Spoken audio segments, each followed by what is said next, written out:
Anumang dugong nakuha ay gamot, ay sakit. Buhay ba ang Ama? Tandaan ninyo, kaya nga may himala, may hiwaga.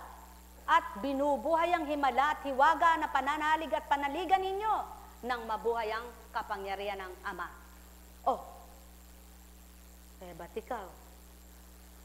Nilabas ka na rin ng doktor, di ba? Ay, hospital pala. Ba't di ka gumaling doon? Kaya kayo libre, magpunta kayo sa mga doktor ninyo, magpa-hospital kayo, hindi kayo babawalan. Hindi kayo babawalan. Ngunit tandaan ninyo, ang gawain ito, hindi kontra sa doktor, hindi kontra sa hospital, ang kontra sa hindi totoo. Ba't yan lumala? Sana hindi lumala yan. Dahil dinala nyo naman sa hospital, di ba? Tama ba? Si Kunching hindi niya alam. Subalit yung nangungusap kay Kunching, alam na na-hospital ang batang iyan. Sa makatwid, huwag kayong matakot. Kung tinataningan kayo ng buhay, lumaban kayo. Kung totoo naman kayo lumalaban, hindi kayo daing ng daing. Tama ba? Kundi anong gagawin nyo? Manalangin ang manalangin. Buhay ba ang Ama? Ano pa dapat niyong gawin? Manalig kayo ng manalig. Oh, kapag may pera ka, iba ang trato sa'yo. Sa ospital, ng mga doktor, pag wala kang pera, iba trato sa'yo. Pag may pera ka, iba trato sa'yo. Ang Diyos hindi. May pera at wala, pares ang trato niya. Mahal niya ang tao. Kaya kawawa ang mundong ito. Kawawa ang tao kung di kilala ang Ama. Ngunit, huwag kang maawa sa sarili mo, kilalanin mo Ama, at di ka kawawa. Habang may buhay, hindi ka kawawa dahil may Diyos kang dakila. Buhay ba ang Ama? O katulad nito, ba't naririto ngayon? Saan ba galing yan? Tanungin nyo nga, kung saan siya galing. Di ba ospital? Oh, mga mahal, common sense, sentido común, gamitin nyo. Si Kunching hindi matapang na magsisiwalat ng ganito dahil wala siyang alam. Hindi siya marunong, wala siyang kaalaman. At lalo namang hindi din kayo tuturuan ng demonyo ng ganito. Sino magtuturo sa inyo? Banal na espiritu. Nasaan ang banal na espiritu? Kapag masama bibig mo, kapag masama isip mo, masama ang gawa mo, banal na espiritu ba yan? Hindi. Masama espiritu. Mga minamahal, sabihin mo, matwid ang gawa mo, nasa Diyos ka, gumagawa ka ng maganda sa kapwa mo, alin ba mas maganda ang gawa? Yung walang magawa, wala siyang maibigay, ngunit ang sarili binibigay. Dahil yun lang ay sapat na wika ng Ama. Ang Kristo, ibinaba sa lupa, hindi namigay ng pera, hindi namigay ng salapi, hindi namigay ng bagay. Ano binigay? Buhay! Kaligtasan, kagalingan, at yan ang pawang katotohanan. Kaya mapapalad kayong may salapi na nakapamimigay, nagbibigay, gawin niyong malugod at kalugod-lugod sa Ama. Mahal kayo. Nang sa gayon, anumang mabuting ginawa nyo, gantimpala'y walang katapusan. Pagpalain kayo. Anong silbi ng ginawa nyo? Kung pagkatapos, pag nagkwentuhan kayo, si ganon eka, si ganyan, si ganon eka, ginawan ko, si ganyan eka, si ganon. Wala na. Tapos na mabuti mong ginawa. Nakaganti ka na. Taong ginawan niya ng mabuti. Bakit? Sapagkat narinig yun ng Ama kung paano kasiniraan niya. Mga minamahal, katotohanan ng tinuturan ko, sumainyo ang kapayapaan. Nek karameneyahanam, nek karameneyahanam, nek karameneyahanam. Nakikita ng taong mahirap dukha aba kung paano kumilos ang Ama at ginagantihan ng mabuting ginagawa niya. Subalit paano mo masusuri kung limpak-limpak at santambakan sa'yo? Maaalam mo lang yan, malalaman mo lang kung pagdating ng takda, kung ano ba ang tunay na ginawa mo. Nakalugod ba sa Ama? Nakatuwa ba? O baliwala? Alam kong may magagawa ang Ama. Walang pinatatamaan at di magpapatama, kaya huwag kayong mag-isip ng masama. Ito'y matwid na siniwalat, binigyang kaakmang pahayag ang banal na salita. Kaya nasa sa inyo na kung magkasala kayong nag-isip at pinag-iisipan nyo, si ganun ng pinatatamaan eka. Tandaan ninyo, ang pag-isip ng di tama, ang pagsasalita ng di marapat, may takda para parusahan sa lupa. Alam kong may magagawa ang Ama. Alam kong may magagawa ang Ama. Baka winika niya, malapit na siyang mag-normal. Manakit ka na bawat araw, ako sa inyo may nakala. Dapat kung makamtan na ninyo ang kalooban ng Ama, palayay na siya buong buhay nitong batang ito. Huwag niyong lilimutin ang Ama. Alam kong magagawa ang Ama. Alam kong may magagawa ang Ama. Baka winika niya, manalig ka na bawat araw, ako sa inyo may nakalaan. Mayroong magandang mangyayari sa inyo, aking mga minamahal. Mayroong magandang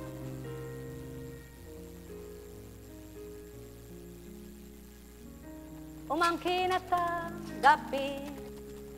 Alam kong may ang Ama. Alam kong may magagawa ang Ama. Wika ngang maliwanag kung ang anak, kapatid, ina't ama ang siya lamang mamahalin ninyo, aarugain at bibigyan. Asawa, anong nagawa niyong iba sa kapwa niyo? Ginagawa rin yan kahit ng masamang tao. Ngunit yung hindi mo kaano-ano natutunan mong mahalin at tanggapin, may ispat magandang kalooban ka. Alam may magagawa ang Ama. Alam kong may magagawa ang Ama.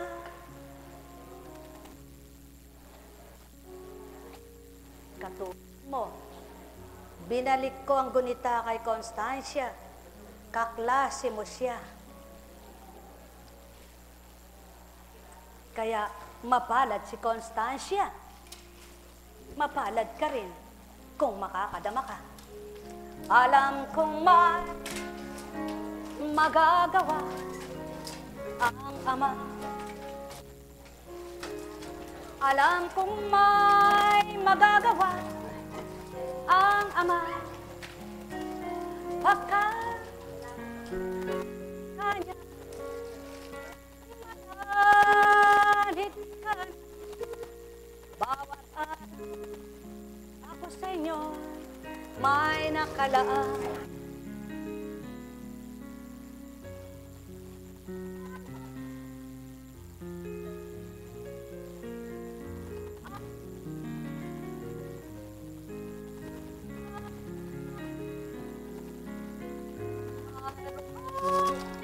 Magandang mangyayari sa inyo, manali, umangkin at tanggapin. Alam kong may magagawa ang Ama. Alam kong may magagawa ang Ama. Pagkat winika niya, manalig ka na. Pakidalag ko bawat araw.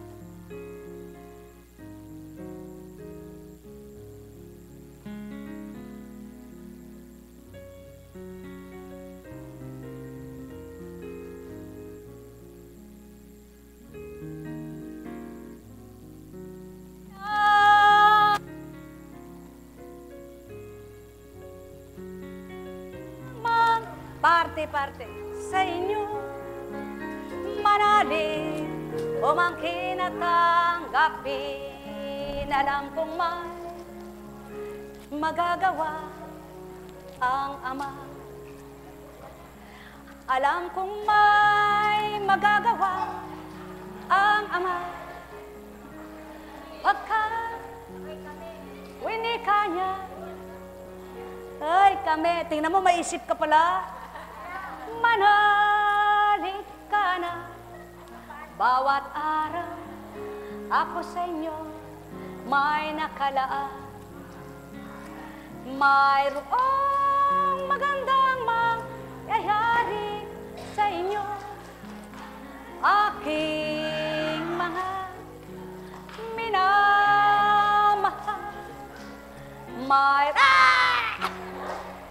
Gagaling na yung ulo mo.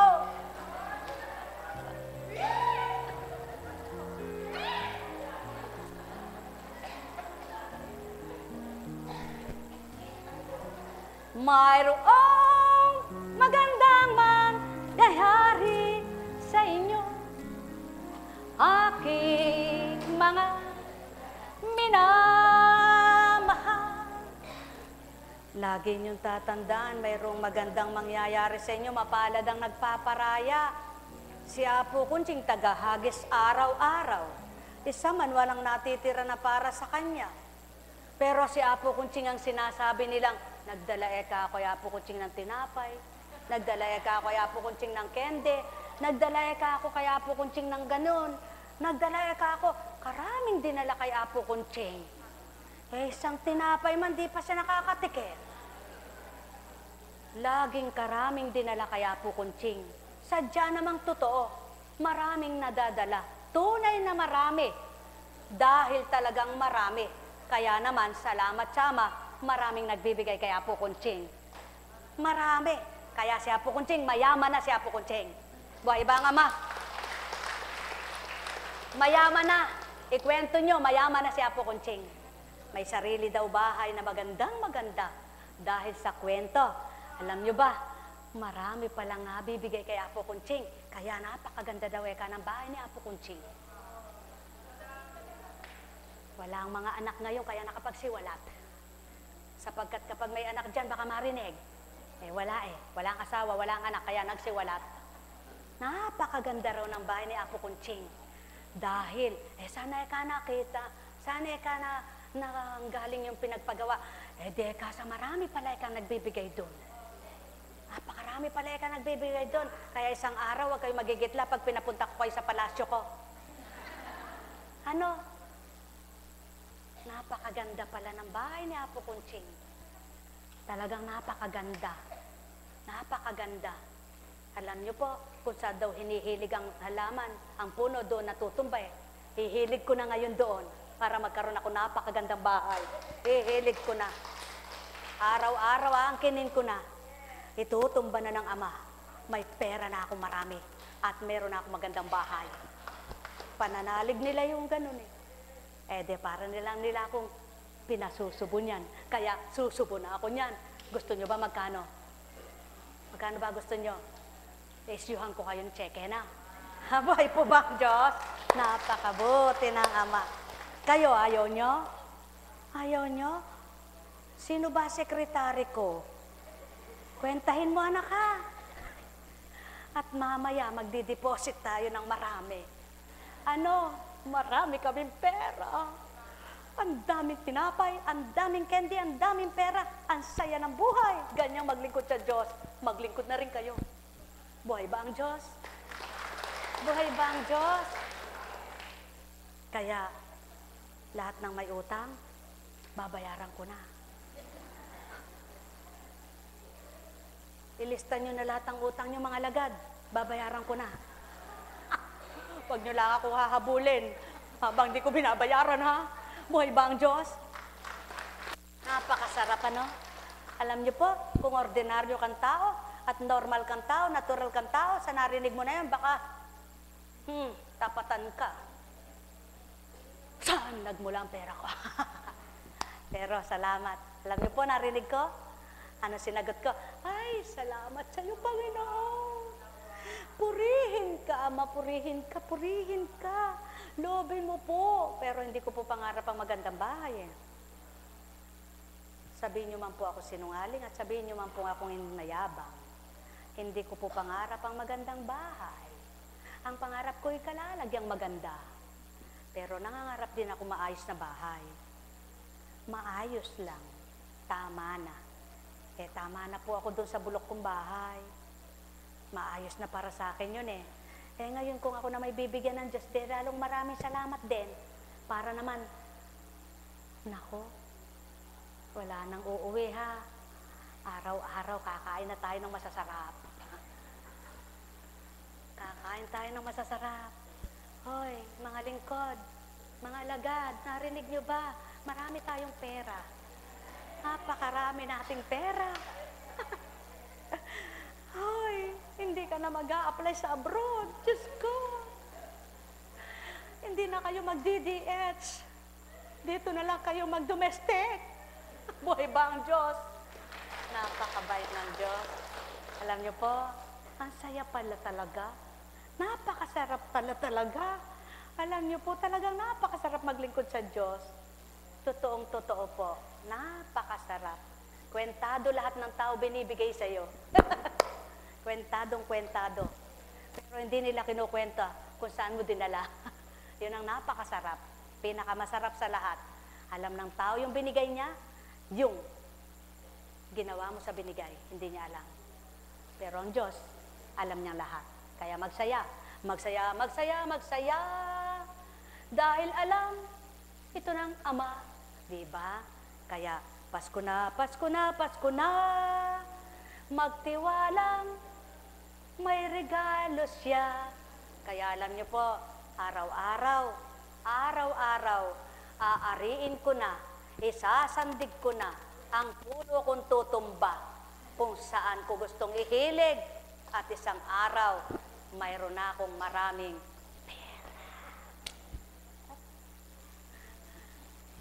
natatandaan mo pa ba yung binenta mo sa akin na tester ng pera para hindi ako napepeke? Pagkatapos mong pinabili sa akin yon, ilang araw lang naglingkod na ako, hindi ko nagamit. Gusto mo, balik ko sa'yo. Bibigay ko na lang, di ko pababayan. Buhay ba? Napakabait ng Diyos. Napeke kasi yung anak ko. Inalok niya ako nung panahon na yon. Mahilig po yan sa negosyo, mapera na, mapera pa rin, sige, sige. Maganda raw yung tester, para hindi ka na dedenggoy sa peke. Kadali lang naman pala ng malaman ng peke at hindi. Dahil siyempre, vibes to vibes yan bibilin, binili. Ayun, balik ko sa'yo no, nakatambak Kasi wala na akong titingnan kung peke. Wala akong pera Buhay ba ang Ama? Pero alam niyo ba, masaya. Masaya. O gusto mo, bibigay ko sa'yo. O sige. Teka nga, makuha. Pag sinalag mo kung peke o hindi, bigyan mo ako ha. Bibigyan mo akong pera ha. Bibigyan mo akong pera. Saan ka kukuha? Tamo normal ka? Buhay ba ang Ama? Yan ang panggagamot ng Kristo. Hindi mo alam, nakakatuto na. Kung wala ba yung ulirat, hindi niya alam sagutin yon. Yan ang Diyos. Hindi nyo alam kung paano siya kumilos. Reverse psychology. Kailangan yan. Oh, bibigyan mo akong pera. Oh, kung wala bang sentido ko mo yan at wala pa bang, kung ganyan pa ba yan, ano? Wala na. Pero dati meron. Ay, ba't di mo naman pinabaya? Diba? Masaya ang buhay. Magpakasaya kahit walang pera. Tingnan nyo nga kung may pera kayo. Kami wala. Oh, kap-kap. Meron, eto. Salamat sa'yo. Salamat sa'yo. Dakilang ama ko. Salamat po. Salamat sa iyo. Dakilang ama ko. Pararangalan ka. Papupurihan ka. Dahil marami na kaming pera. Buhay ba nga ma?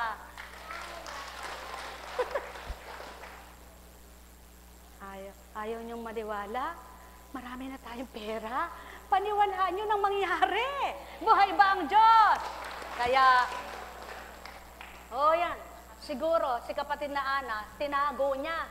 Inilihim lang na sa akin. Unang alagad dyan Di mo binibigay sa akin yung mga binibigay sa'yo? Buhay ba ang Diyos? Tapat ba ang Diyos? Napakabuti ng Ama. O sige. Nung birthday ko ba, sino mga nagbigay? Hinahanap ko nga yung listahan para isa-isa kong pasalamatan Wala akong listahan Pero nag-announce naman akong maraming salamat sa inyo, sa mga dinala nyo, pinakain nyo sarili nyo. Ako walang pinakain sa inyo. Dahil totoo po yun. Wala akong handa Ang Diyos ang naghanda sa akin at kayo. Salamat sa mga anghel ko na walang pakpak, bumaba para iabot ang pagkain, ang pera. Karami kong pera. Kaya bukas, bibili na kami ng malaking bus para hindi na kami siksikan, nasisiraan ng gulong. Buhay ba ang Diyos? Buhay ba ang Diyos? Pag may mission kami, ay, ano ba kayang mensahe na yan? Mensahe pa ba ng Diyos yan? Mensahe na ng tao yan? Opo, hindi na ito mensahe ng Diyos, mensahe ng tao ito. Kaya nga minimensahe ko, tao ako ngayon Di po ba? Dahil yun ang pangyayari, sa Diyos walang perang pinag-uusapan. Sa Diyos walang pinag-uusapang bagay. Ang pinag-uusapan sa Diyos, pananampalataya, pananalig at pagpasabuhay ng aral. Kaya ngayon sinamahan ng pera, sinamahan ng tao. Kaya anong gusto nyo? Pera, tao o Diyos? Yan, balik na natin sa Diyos.